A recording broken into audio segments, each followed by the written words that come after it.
আসসালামু আলাইকুম। বার্তা নির্যাসে সবাইকে স্বাগত। নির্বাচন নিয়ে কেউ কেউ ভিন্ন সুরে কথা বলছে। বাংলাদেশ জামাতে ইসলামীর আমির শফিকুর রহমান বলেছেন, যারা এতদিন নির্বাচন করে জনগণকে বেহুঁশ করে তুলেছিলেন, এখন তারা কেউ কেউ ভিন্ন সুরে কথা বলতে শুরু করেছেন। তারা বুঝতে পেরেছেন তারা যে সমস্ত কর্মকাণ্ড বাংলাদেশে পরিচালনা করেছেন, বাংলাদেশের জনগণ তাদের আগামী নির্বাচনে লাল কার্ড দেখানোর জন্য প্রস্তুত হয়ে গিয়েছেন। আজ শনিবার সিলেট নগরে আলিয়া মাদ্রাসা মাঠে জামায়াতে ইসলামী সহ ৮ দলের বিভাগীয় সমাবেশে প্রধান অতিথির বক্তব্যে শফিকুর রহমান এ কথা বলেন। আওয়ামী লীগ ও বিএনপিকে ইঙ্গিত করে তিনি বলেন, একদল চাঁদাবাজির কারণে জনগণের ঘৃণা কুড়িয়েছে, আরেক দল আবার তার চেয়ে বেশি শক্তি নিয়ে চাঁদাবাজিতে নেমে পড়েছে।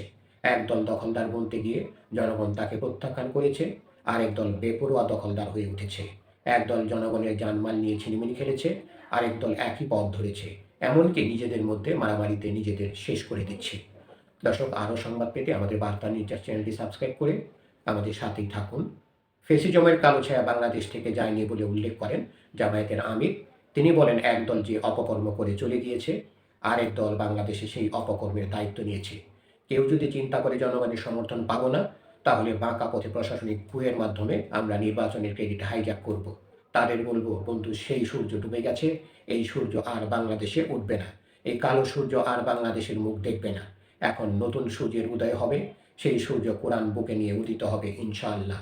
বাংলাদেশ থেকে অপশাসন দূর হবে। সংস্কার প্রশ্নে বিএনপিকে ইঙ্গিত করে শফিকুর রহমান বলেন, দফায় দফায় এত রক্ত এত ত্যাগের পর দেশবাসী কি আশা করেছিল? দেশবাসী আশা করেছিল অতীতের অপকর্মের যে পরিণতি, সেখান থেকে শিক্ষা নিয়ে রাজনীতিবিদেরা নতুন রাজনীতি শুরু করবেন। কিন্তু আমরা দুঃখের সঙ্গে দেখতে পাচ্ছি, একদল সেই পুরাতন ধারায় পড়ে আছে। তারা কোনো সংস্কারে রাজি না, তারা সনদ বাস্তবায়নে রাজি না, তারা গণভোটেও প্রথমে রাজি ছিল না। তারপর ধাক্কায় ধুক্কায় সেই গণভোট একই দিনই হতে হবে, তা তারা বাধ্য করেছে সরকারকে। ইসলামী ও দেশপ্রেমিক নেতারা কারো রক্তচক্ষুকে ভয় পায় না উল্লেখ করে জামায়াতের আমির বলেন, বিশ্বের সকল শান্তিকামী সভ্য দেশকে আমরা সম্মান জানাই, কিন্তু কেউ যেন আমাদের উপর কোনো দাদাগিরি করতে না আসে। আমরা আর কোনো দাদাগিরি দেখতে চাই না, বরদাস্ত করতেও রাজি নই। বাংলাদেশ চলবে আল্লাহ তাআলার নির্দেশ মোতাবেক, এই দেশের জনগণের পছন্দে। ধন্যবাদ সবাইকে এতক্ষণ ধরে আমাদের পাশে থাকার জন্য।